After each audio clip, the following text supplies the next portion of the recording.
Blog Talk Radio.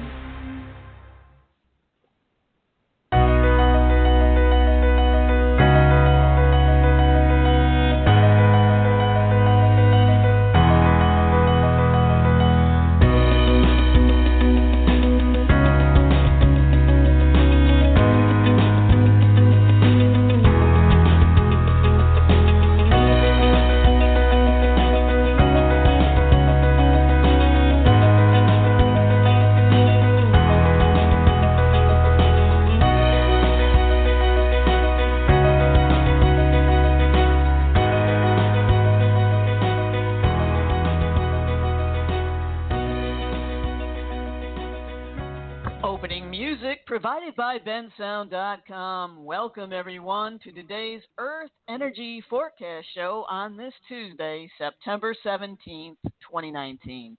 Thank you for joining us today, or if you're listening later in the podcast.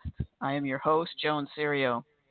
Today's show is perfectly timed with the bombing of the oil wells in Saudi Arabia. We are too dependent on fossil fuels, and today's show is about alternative energy sources to these polluting fuels. Today's guest, Jeane Manning, is an award-winning writer who has chronicled the lives of inventors of energy breakthroughs around the world for over 30 years. She lives in Kelowna, British Columbia, Canada, with her daughter, granddaughter, and a big backyard veggie garden. Jeane's previous books are published in more than 10 countries. Her forthcoming book, Hidden Energy, Tesla-Inspired Inventors, and a Mindful Path to Energy Abundance, co-authored with Susan Mainwich of Massachusetts, will be published in October 2019, next month. They can be contacted via their website, hiddenenergy.org. Welcome to the show, Jeane. Thank you, Joan. I'm looking forward to this. So am I, and this is so timely, and I've been wanting to bring someone on the show to talk about alternative energy sources, and so glad that you could join us today. So you've researched this topic for over 30 years. How did you become interested in this topic? Well, I was thinking about that. It all boils down to my connection with nature, because I was fortunate to be born near woods and in Alaska, and my school years were spent on a farm in northern Idaho. Again, go play in the woods and breathe the air, the vitality of air that's not polluted, and see the vortexian movements in the streams that I played beside, the waters. I really relate to water a lot, and I really enjoyed your show, by the way, with your friend was that Jane? Jane, yes. Jane Reading, yes. Yeah, so that's the basis of what actually sparked my interest in really becoming passionate about the topic, because I know that over the years, in various places around the world, I'm sure other journalists had encountered the inventions that actually worked in prototype form to tap into a previously unrecognized source of energy. But there's such a prejudice against it. It's all been marginalized and swept away in the corner and called fringe science, that nobody really took it on as writing books for the general public. And I knew as a journalist that I write for the general public well, tell people's stories truthfully and conscientiously, and in a manner that's really readable. And so at first I thought that this is just a fascinating field, because I love the stories, but yet I don't know for sure at that time. I hadn't really seen operating over unity inventions, which I'll explain that term later. But at the beginning, I just thought there's a lot of drama here. I'll just tell about this fascinating field that's going around in kind of like energy underground around the world. But then over the years, I have seen prototype inventions that work as promised, and my passion for the environment really kicks in when I realize that my children could be facing a better future than than the current predictions. And the clean air and clean water are so important to their future that, and also a healthy economy is so important. And there's so many aspects of the non-conventional energy technologies that could be discussed in all these political forums right now, could be in the news to counter all this focus on the Middle East as such a super important, crucial supply source to our future, which is not true at all. It's not necessary to be burning fossil fuels. It's just not necessary. It's not necessary to be talking about building nuclear fission power plants either. These inventions are not far into the future. They're ready to be developed now, and it will just take millions to develop a certain invention rather than billions that these other oil-based solutions are costing society. So there's just a whole wealth of topics to cover once this topic comes out, the main topic comes out into the open and no longer hidden by being ignored. It's a crazy time, but exciting. Yes. Why do you think, like Nikola Tesla and others that have worked with free energy, why do you think that technology has been so hidden up till now? Well, follow the money and the huge profits that are made by keeping us dependent on the utility companies and the oil pipelines. It's really a vested interest that's had 100 years to gain strength and to gain powerful inroads into the media, controlling the narrative that politicians speak about and don't speak about, and even what academics are going to look into or not look into when it's a career killer to go and watch a demonstration of a magnetic motor that's putting out apparently violating the laws of physics, but actually not. Then they're not going to go there. And if the inventors don't have an ability to get any sort of endorsement from the local university, they can't get funding, they can't get investors interested. If the investors go to the local university and are told, oh, that stuff's impossible, I won't even look at it. So it's really an entrenched, many decades-long situation. And to the credit of the universities, they have to be more conservative. They have to be careful because there certainly have been inventors who were mistaken about what they thought they had and very sincere but deluded. So there have been those instances in the past in which anybody who invested their time and attention and money in inventors who were mistaken got burned. So there were lots of instances of that. But the fact that the anomalies were not even explored by mainstream science just kept it in the fringe.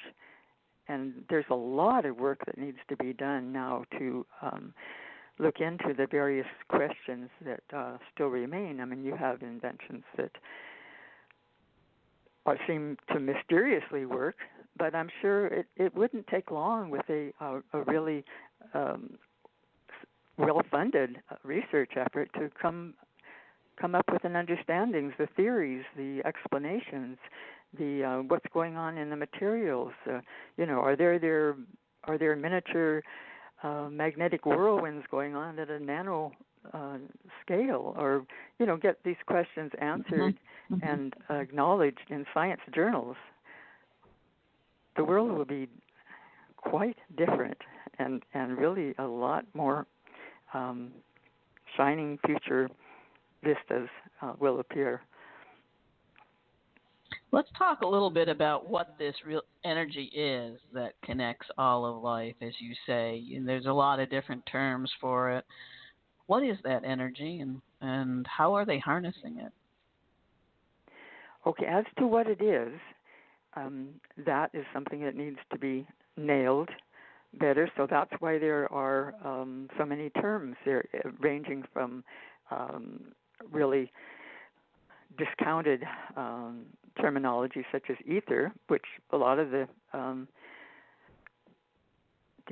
dissident scientists are actually returning to, because it really it is a better terminology than zero-point energy in terms of picturing a background energy of the universe that everything lives and has its being in, and supports all life at right down to the atomic level, creates the jiggling that goes on at that scale that's called 0 point, which means that at 0 degrees Kelvin, all motion supposedly sees it would be extreme cold as things get, but even at 0 degrees Kelvin, there is still some motion at the atomic level. So, but that motion may be just a symptom of something more primal underlying it, and so the tiny little motions themselves are not as powerful an image, a description, as the underlying background energy of the universe that's described by the bleeding edge scientists like Dr. Paul Laviolette and others who had the courage to investigate anomalies and say, well, this isn't explained by the mainstream model of how the universe works, so we don't have the explanation, but that doesn't mean we shouldn't be looking at the questions and do the experiments that create these anomalies. So there is a range of expressions. I really like the term the life force.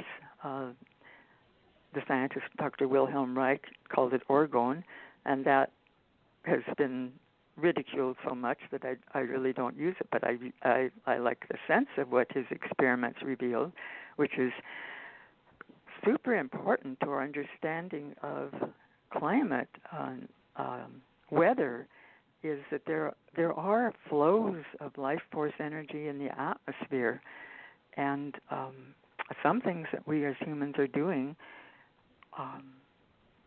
irritate or block or cause stagnation in that life force energy.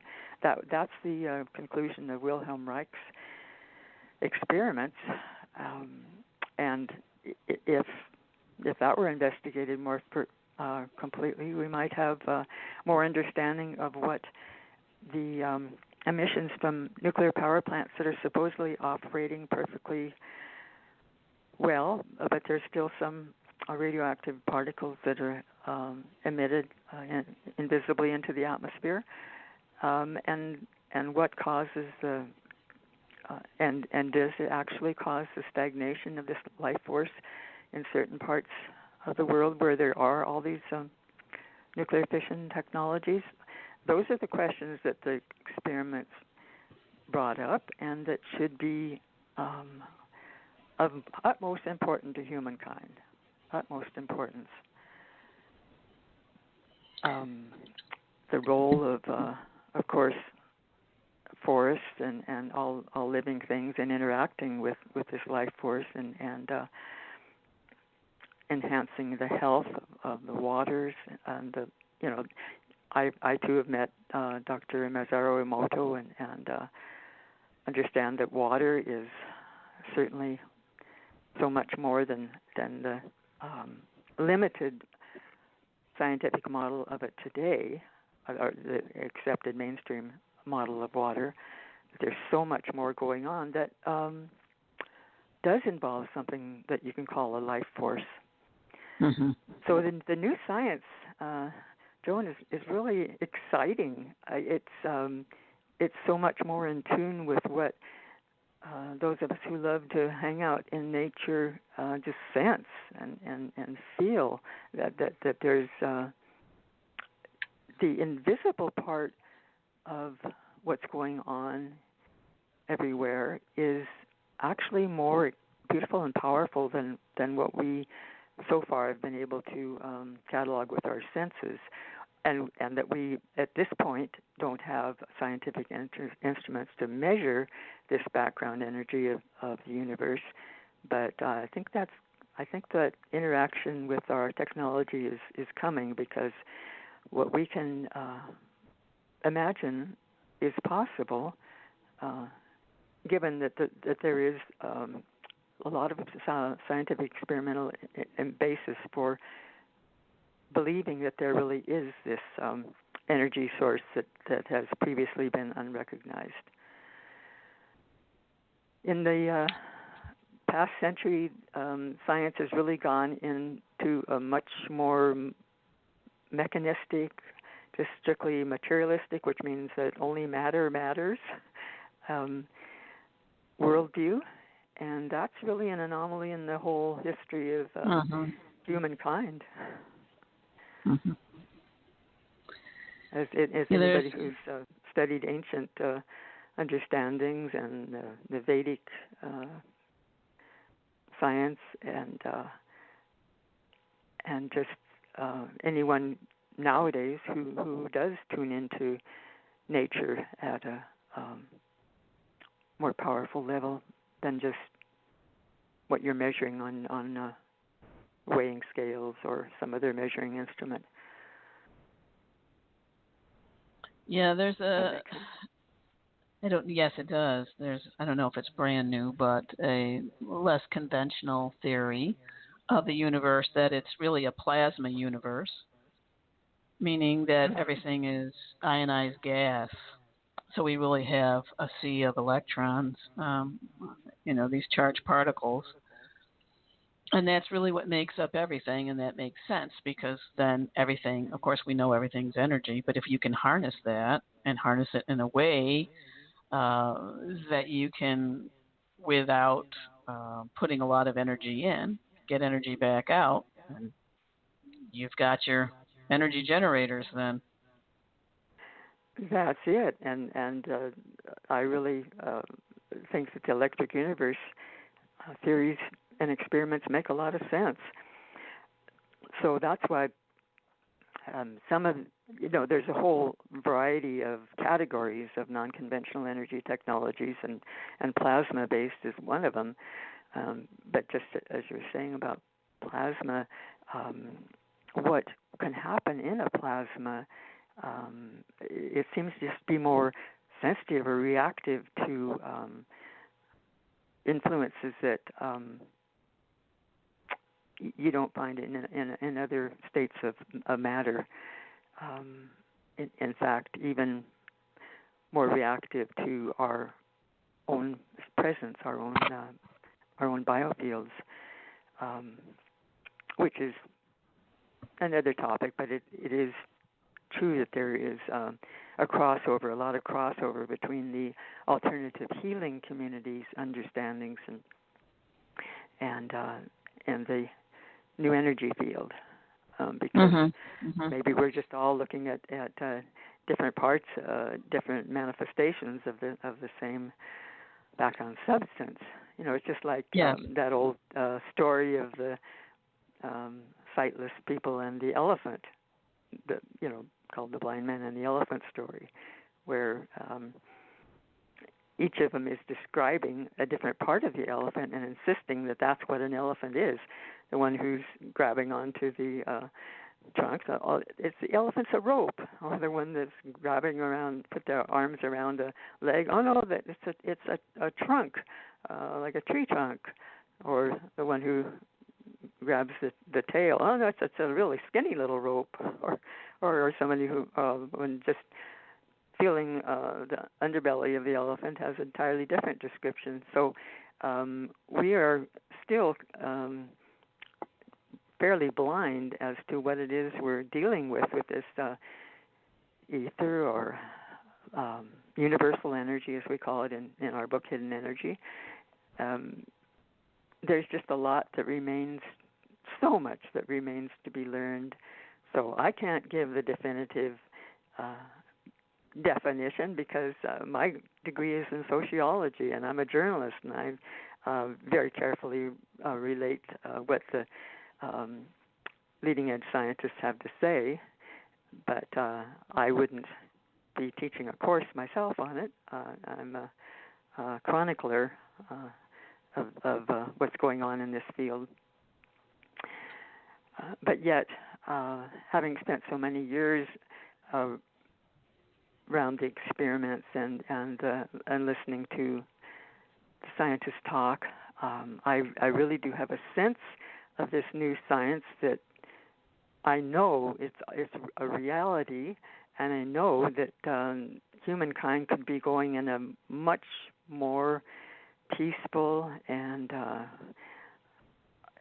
collaborative way, rather than being divided by oil wars and feeling that we need to protect our interests in a patch of desert in the other side of the world. It's totally unnecessary. It's like we are really blind right now in we as a society and species, except, there are the people who, the scientists who had the courage to investigate where others wouldn't go and say, look over here. There's an abundance of clean energy, and it's not that difficult to harness this. That we have the proof of prototype inventions. All we have to do is put some resources into engineering them into products that pass the underwriter's laboratory testing and are handy for people to use, and certainly there's no need to be involved in polluting the earth in any part of the life cycle of these systems that they are describing as possible. And I know, I know somebody who's already partially powering their home with and working on getting that into 100% clean energy powering their home. And I've seen the working prototypes, and I rely on the people who are expert in testing to tell me what I'm seeing. I don't allow myself to be pulled in anymore by someone's story, as I was in the beginning when I first met an inventor, and really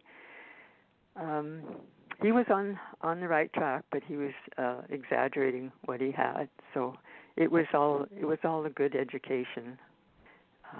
And his enthusiasm for magnetism it was really foundational to my understanding. So the clean energy you're talking about is more than just what a lot of people know about, like wind or solar energy. You're talking about other forms of energy, correct? Yes. Wind and solar are great, and actually some of the super efficient motors and generators that the inventors have come up with will enhance the wind industry. But what I'm talking about are devices and systems that work whether or not the sun is shining and the wind is blowing, because they are tapping into a previously unrecognized source of energy. Not everybody in our book is talking about the universal energy. Some of them really pride themselves, and they do too, on explaining what they're doing in terms that are conventional, like the super efficient motor generators, like the work of Paul Babcock, for example, an inventor who says it's just a matter of going from complicated mathematics to an algebra that explains it in matter of super fast electronic switching, which we now have available and didn't have decades ago, to take advantage of the materials that can create a motor that doesn't have the limitations of that have always been said are just go along with building a motor. That when you're or a generator, when you're taking out electricity, then you're going to have the back electric force, and that was always true when you built them conventionally.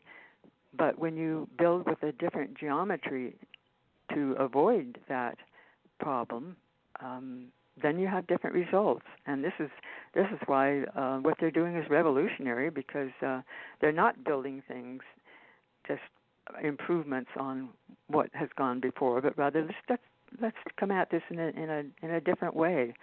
And there's also coming at the what to do with breaking up water into hydrogen and oxygen. It really is impossible to have just with standard electrolysis to have an engine run on water, because it just takes more power to break up the water into hydrogen and oxygen than you're going to get out in powering the motor. But we write about in Hidden Energy. We write about, for example, an inventor in Florida who is running engines on water, but it's not electrolysis at all. It's instead micro ball lightning, on a micro scale. Implosions that are happening that are as he doesn't pretend to have the theory, but there's enough clues there that has given a long-time theorist, Maury King, the confidence that what he's doing is actually at the point of those implosions is pulling in the background energy of the universe, and that accounts for the more power output than the apparent input, is because there's some input that is invisible. That's why they say that these systems can do what they say they're doing, which is more power out than the input, which on the surface it's said to violate the laws of physics, but they are operating in an open system rather than the closed systems of the standard motor generators, where you know exactly how much fuel goes in and you can measure exactly the input and exactly the output. But if at some point in the system the background energy, the universal energy, flows in through either permanent magnets, used in an innovative way, and or other means that they build in the geometry of their systems. So if that power flows in and can't be measured, then that accounts for the mystery, the anomalies. It's not the old discredited perpetual motion inventor that we're talking about. I haven't been writing about someone building a Rube Goldberg contraption and saying, look, I've violated the laws of physics and tricked it. But rather, these people have learned from each other. The internet has made a big difference in the sharing of knowledge internationally. I mean, there's lots of misinformation out there and misguided videos put on YouTube, but there's also been enough sharing of solid information and conferences at which really practical information is shared. So this is why things are different today, why we are in a position to turn to the non-conventional energy technologies and for society to put resources into it and change over peacefully to a clean energy economy. Mm-hmm. You mentioned the term. Benefit. I'm sorry. Pardon? Go ahead. No, you go ahead, Joan. I'm sorry, I talked over you. You mentioned the term operating over unity inventions. Is that part of what you've been talking about? Yes, just that term over unity means more power output than the operator put in. It doesn't mean more power output than went into it. But, for example, magnetic motor generator, the test engineers come along and measure what the operators put in, but yet it is putting out more electrical power than they can account for. Well, then that would, if the test engineer looks all the way through and there's no hidden batteries, there's no way that they could have been tricked. It's the inventors being totally transparent and showing exactly what's going on inside. It means that there is some input of energy from the universal energy, which creates this over unity.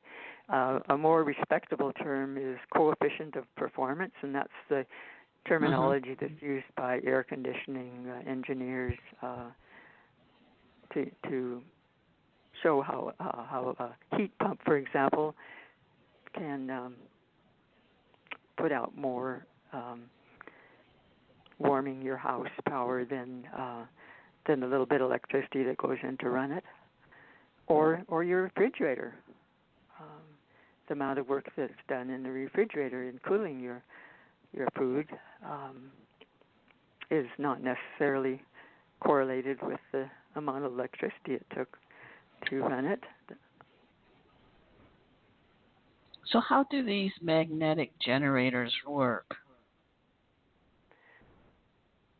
Okay, there's a lot to be learned about magnets and magnetism and what's going on. But how do they work? I think I would have to be able to describe just one certain invention. And well, for example,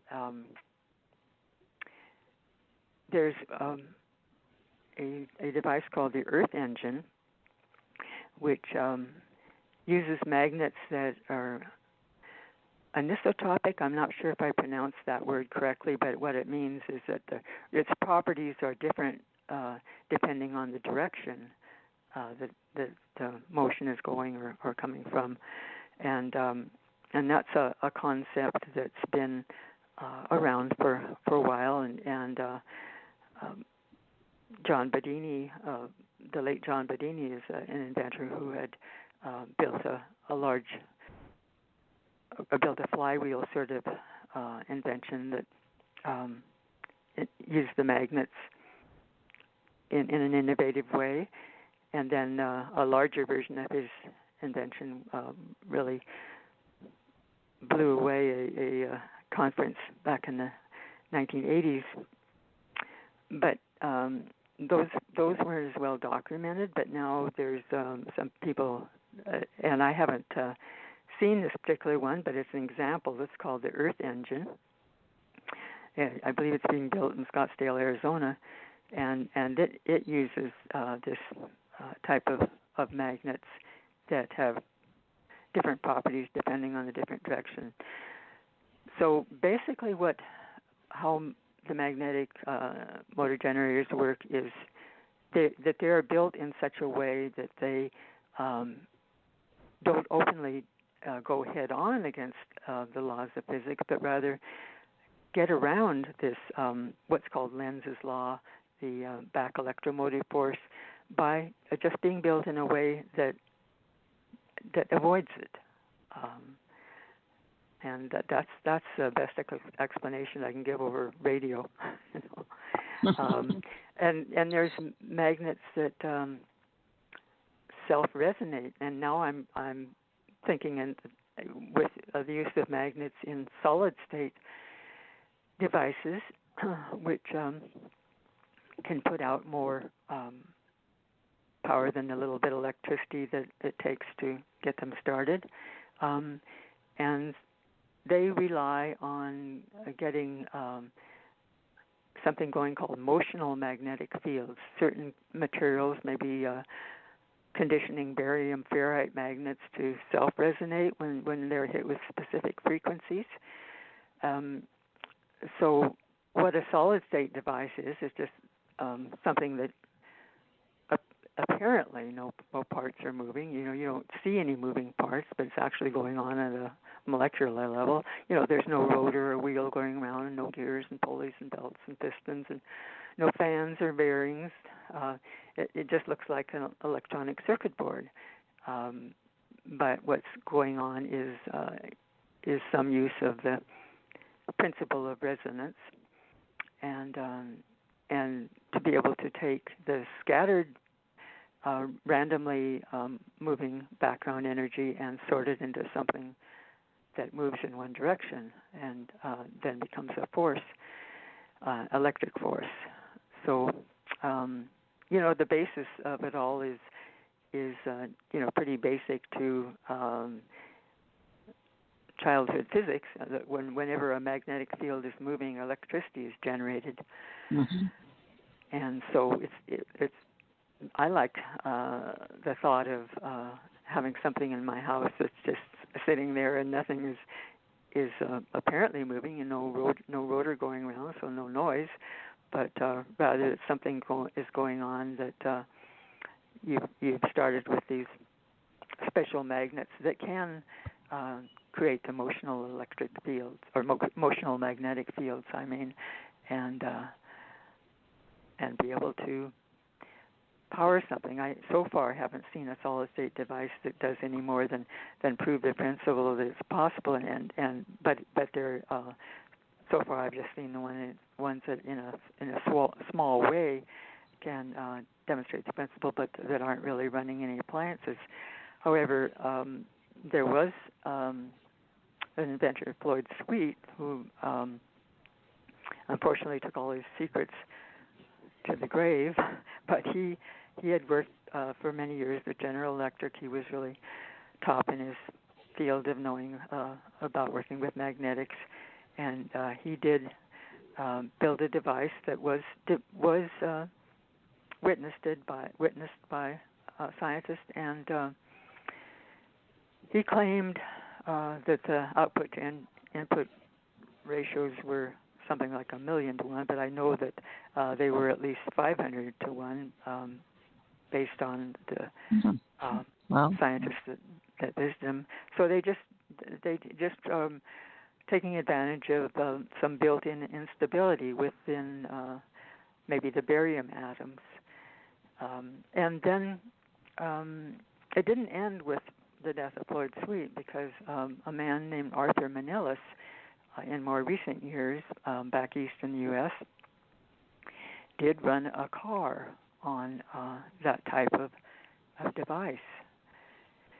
And before Arthur Manillis' death, one of the people that visited him was Dr. Brian Ahern, who was able to be in on a test drive and measure the what was going on. Battery capacity increased while they went on the drive for 25 miles rather than decreased. And it really mystified Dr. Ahern, and probably somebody with a little bit less courage than him would have run in the other direction rather than risk his I mean, he's a very highly credentialed scientist, but he's one of the what I consider the heroes and heroines who stay around and investigate and because he happens to be an expert on what happens with ferrite particles, which is what magnets are made of, in a certain range, the nano range of particle size. He has a theory about where magnetic vortices arise like miniature whirlwinds. So he just concludes that at that range of particle size, the particles operate by a different set of rules. And that case is not closed, even though Arthur Manellis died suddenly just before he was going to show everything of the insides of his invention to Dr. Ahern. But there are others who are, carrying on the research to find out how he did what he did. Arthur Manellis didn't leave a circuit diagram or notes about how to operate, but he was intending to reveal everything, and then he had a brain aneurysm and never recovered and died. But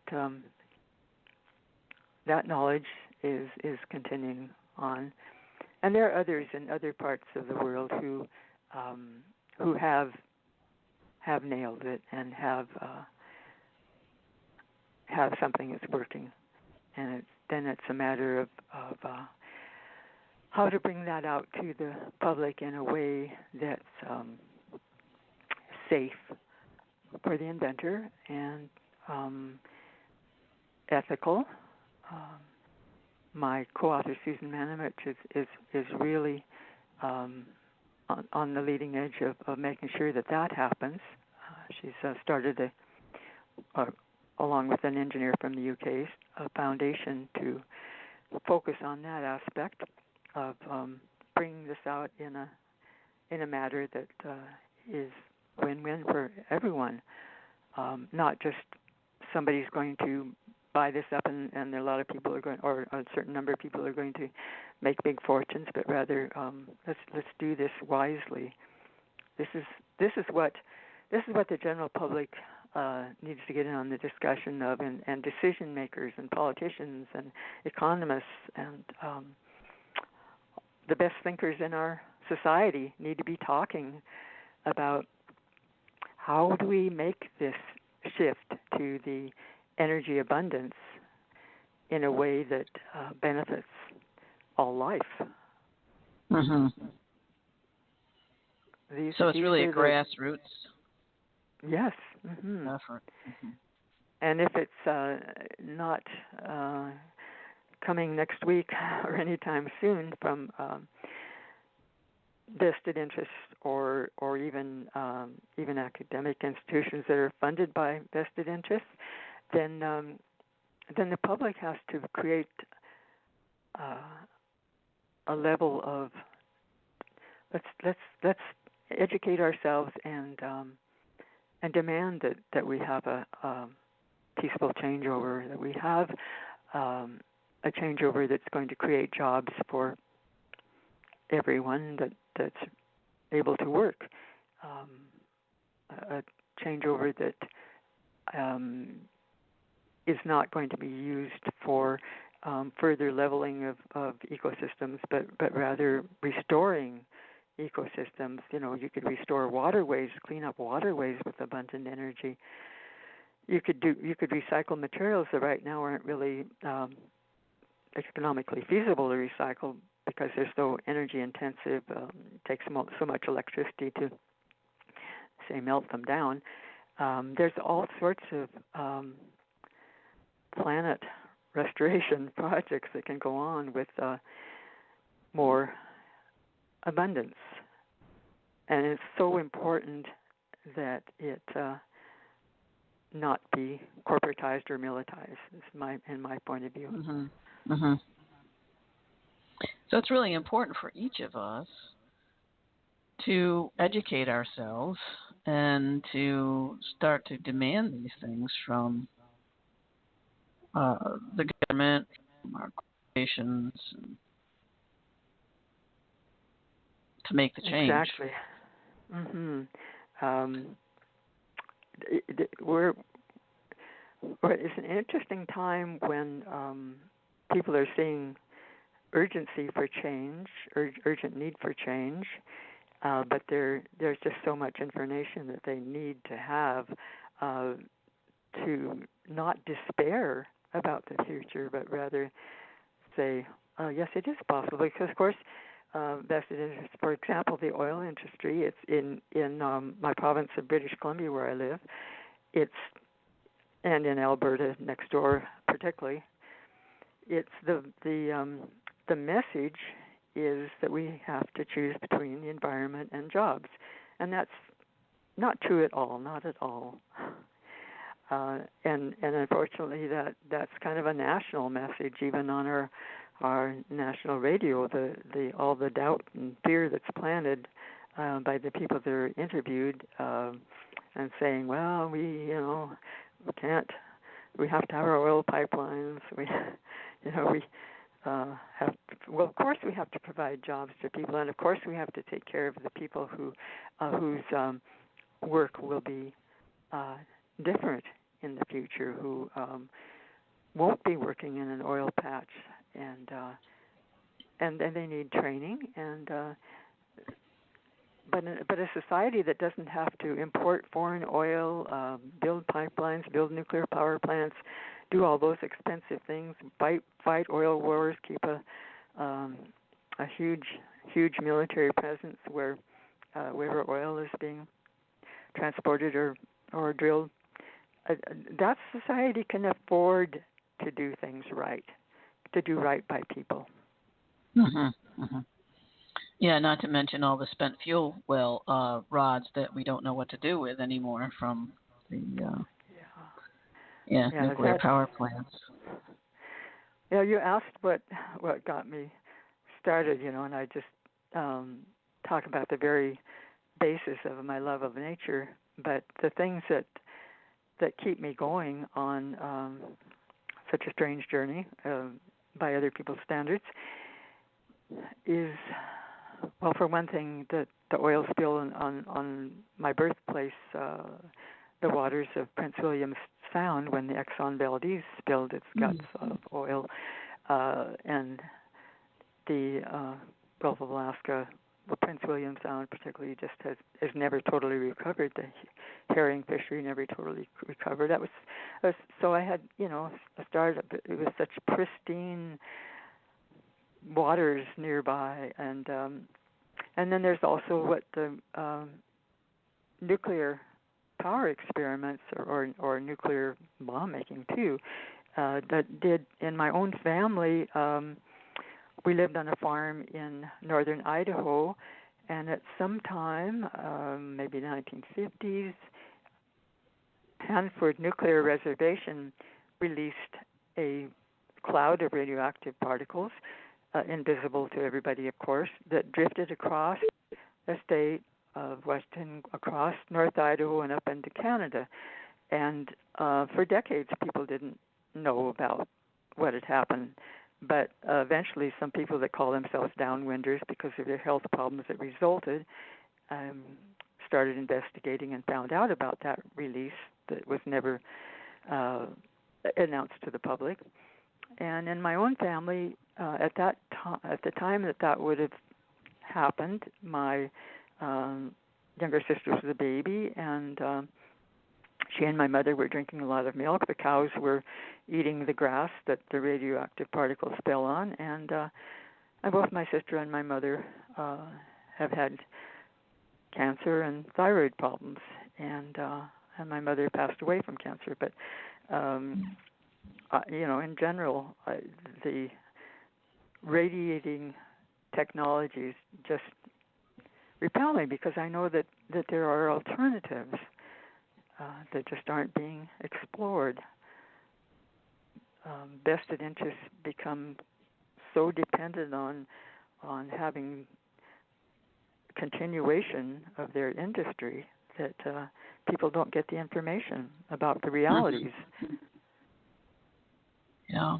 That's my soapbox. So sorry to hear about your mother. And, when things happen like that to us, we really do take it to heart, and it motivates us to make change. And this is one of the reasons I started the radio show, to get information out there of what's happening right now, and that we can change, and we need to come together. And information is power. So you're getting a lot of power out there. I've listened to a couple of your shows, and I particularly resonated with the one about water. But all the topics that you're covering relate to what's going on in our times, when things are and will be changing drastically. very And rapidly. we need to be ready. Yes, yes, So yes. people will need portable energy generators. They will need to be able to have heat and the basics of life in situations where they're cut off from the aging electric power grid, which is not really necessary either. Right, it's right. not necessary for Nikola society. Tesla proved that. Yeah. yeah, Yeah, putting money it's into really the aging archaic. electric grid. Yeah.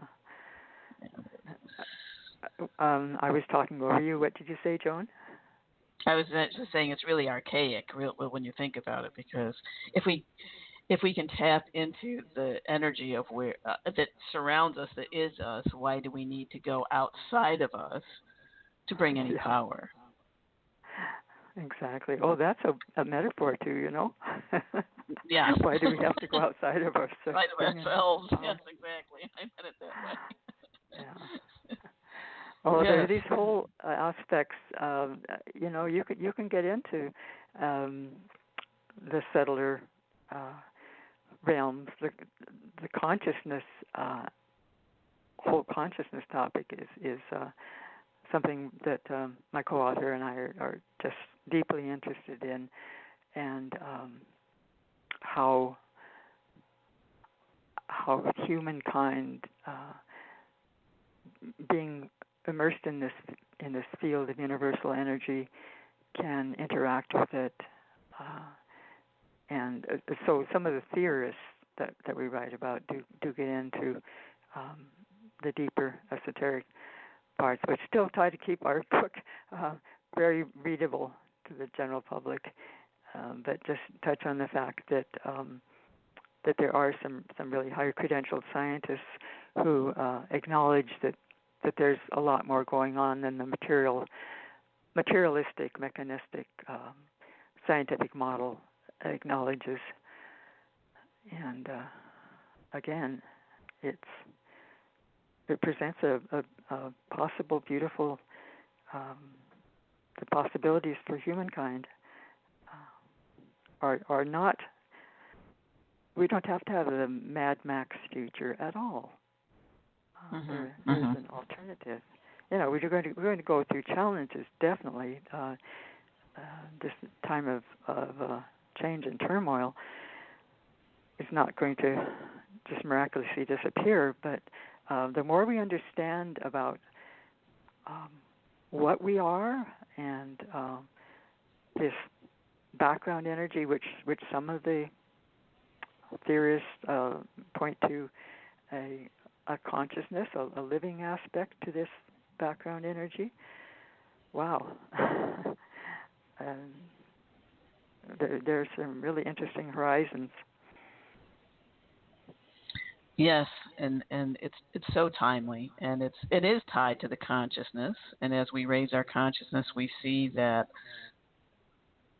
when we work in harmony with nature and with what is, and we truly realize the truth of who we are and our energetic makeup and the energetic makeup of the universe, then it's easy, it's simple, even though we've made it so complicated. And now we're going backwards, so now we got to rewind the clock. And that's what takes the time. Yeah. But it does. It's a whole re-education, I'm sure that there will be people who resist a different paradigm Oh, because yeah. they're so immersed. I mean, I'm resistant to the end of their lives because they're so immersed in being experts in the old paradigm, or if not experts, then just being knowledgeable. You know, like a lot of people who read science books and aren't necessarily credentialed scientists themselves, but pride themselves on their knowledge of science. Even those people will find it hard to say, "Oh, well, I guess I missed something there too."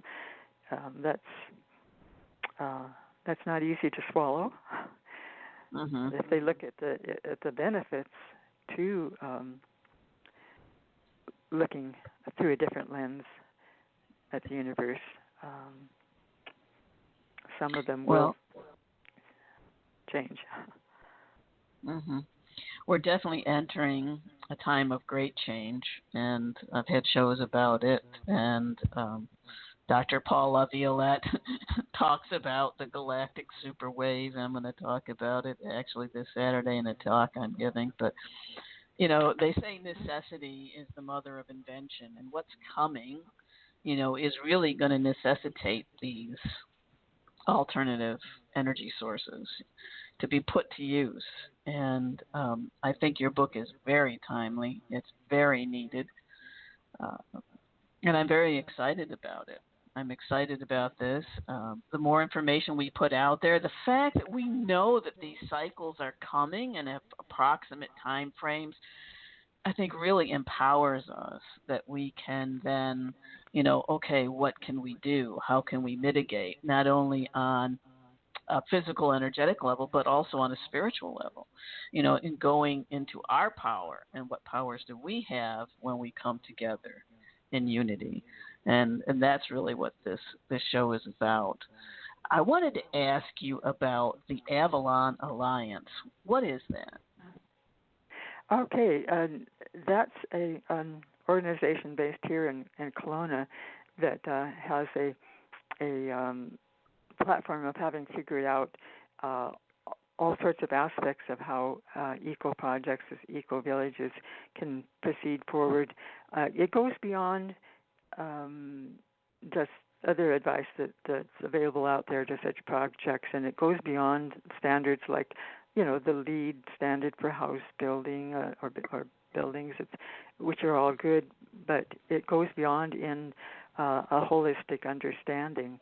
So that's why I enjoy being associated with Avalon, is because it's a mixture of people who are down-to-earth, practical, like the founder, whose background is a regional planner and knows how to work in bureaucracies, but also is aware of non-conventional alternatives, and went to the energy conference I went to this summer with me, and there's also on the management team a woman who is the former mayor of our city, Kelowna, and someone from the indigenous community, just people who are new paradigm thinkers. And so that they'll have a website up probably, I would say, later this month, because it's under construction, will be avalonalliance.org. And so there, anybody interested can find out more about them there. I wonder what I could bring. Well, it's because they are really interested in the new energy. I can be a liaison there for that part, and I'll just be part time because this my other passion takes probably will go on for the rest of my life too. Is keeping in touch with the inventors and what's going on in that community. It's definitely my passion, and there's so much to be said, so much to write about. We'll I hope to be better about updating hiddenenergy.org, our book's website, so that we can have news items on there.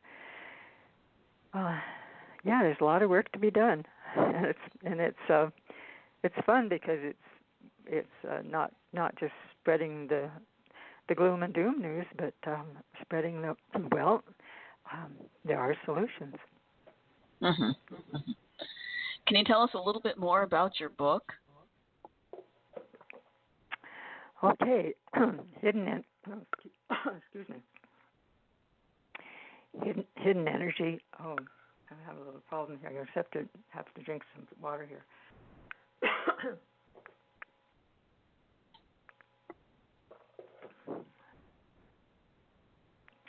Okay, it's meant for the general public, and my interest in telling the stories of inventors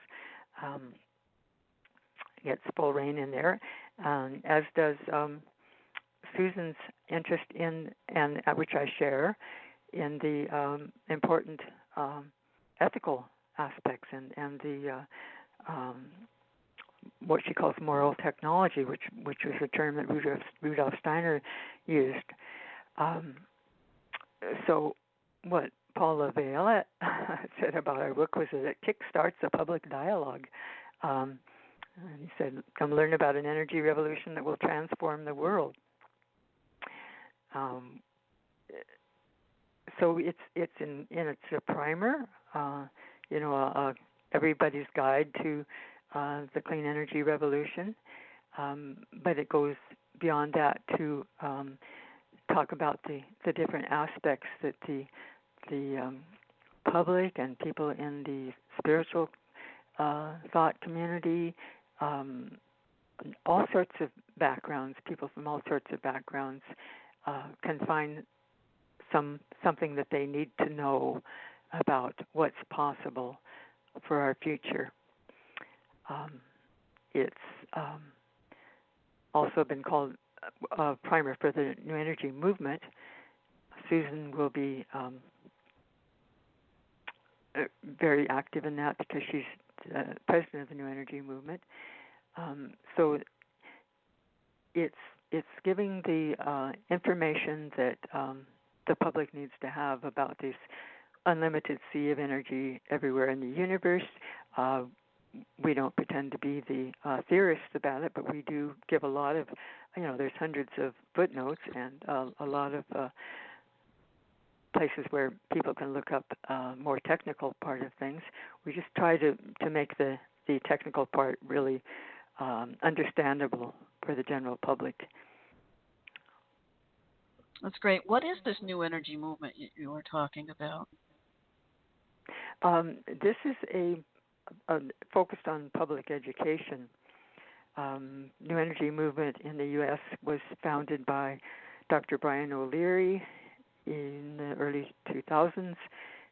He was in the Apollo astronaut program and a physicist who taught at the Ivy League universities and became a dissident scientist when he saw anomalies that weren't being explained.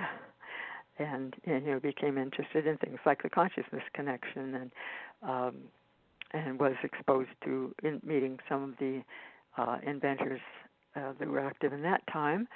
And then he passed the baton on to Joel Garvin, an industrial scientist in Portland, Oregon, who was the president for about 10 years. And Joel's work kept him quite busy, but before he got that busy in his job, he organized just a really interesting conference at Portland State and Reed College in Portland for the general public. So he knew the importance of educating people about the possibilities for an energy technology revolution. And then Joel passed the leadership on to Susan Manowich, my co-author, and she, her background is in leadership consulting and emotional intelligence and resonant technologies and human dynamics. So he knew that it was in good hands with her. She has gotten together a really excellent board of directors, and that rejuvenated New Energy Movement is I think the new website is launched now. And that website would be New Energy Movement. Is it at .org or? I believe it is. Okay. I'm pretty sure. newenergymovement.org.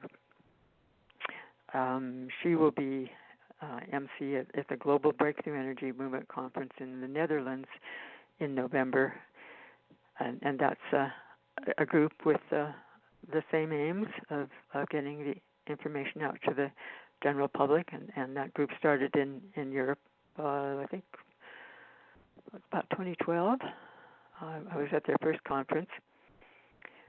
So this is not just a North American phenomenon. This is international. This is global citizens becoming aware of possibilities that have been hidden from mainstream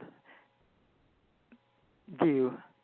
You get glimpses like that Earth engine that I mentioned that they're building in Arizona. It was mentioned in, I believe, the Wall Street Journal. The inventor Dennis Danzig and his work, and of course mentioned in a context of there's lots of questions that haven't been answered yet. So that I know that the times are changing when we actually are having something that's on the market. And again, I can't say that I'm endorsing the Earth Engine, because the people that I look to for vetting these technologies haven't yet visited and seen that in person. But I have had some pretty good reports about the possibilities. Wonderful. So is there anything else you'd like to share with us, Jeane, before we end the show? Well, I'd like to say that I went on and on about the technologies, but really that's just because there's so much to bring people up to speed on about what are you talking about with this new energy. Let's picture what some of these technologies are. Magnet motors, solid state devices, water as fuel. But the important part, in our opinion, Susan Manowitz and I, is the part of how it affects people and how it's going to be brought out. It's not going to be buried, because the military interests have already been investigating, and you hear stories about technologies that have been developed by the black budgets. We don't have the in that group, or not. I don't have a foot in that door to be able to check out the facts of that matter, but it is a fact that's in our faces that people from all sorts of backgrounds are coming to the conferences about the non-conventional energy technologies, and it's obvious that there's a kind of a race to be the one who's going to bring this out to the public and announce an invention and kind of be the most important in the world. And our point of view is that this is collaborative. It's not, let's just look to one person to be our savior, but rather there are people in different parts of the world and different sectors that are working on this, and the more collaboration, the better. And